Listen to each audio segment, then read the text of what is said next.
Price Lord. எல்லாம் நல்லா இருக்குங்க. கர்த்தருக்குள்ள எப்போதும் சந்தோஷமா இருங்க. ஏசப்பா அதை எப்போதும் விரும்புறாங்க. இன்னைக்கு கூட ஏசப்பா சொல்ற ஒரு வார்த்தைன்னா, கர்த்தர் பெரிய காரியங்களை செய்வார். ஆமென். நம் வாழ்க்கையில ஆண்டவர் பெரிய பெரிய காரியங்களை செய்ய அவர் உண்மை உள்ளவராயிருக்கிறார்.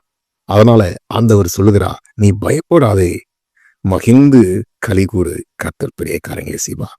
தேசமே நீ பயப்பட வேண்டாம், கர்த்தரிடத்தில் மனமகிழ்ச்சியாயிரு, நான் பெரிய காரியங்களை செய்யட்டும். நீ மகிழ்ந்து களிகூறு. இந்த உலகத்துல கடைசி காலத்துல நாம் இருக்கிறோம்.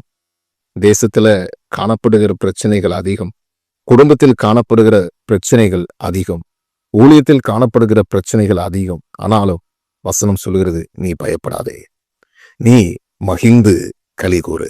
ஆமே.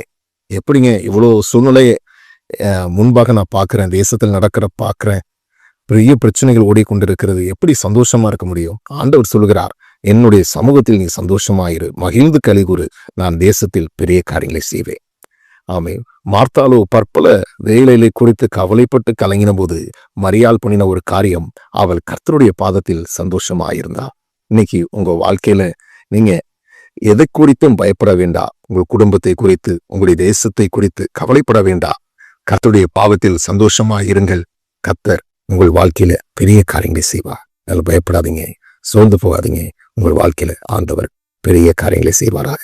இடம் கொடுங்க. கர்த்தர் உங்களை ஆசீர்வதிப்பார். God bless you.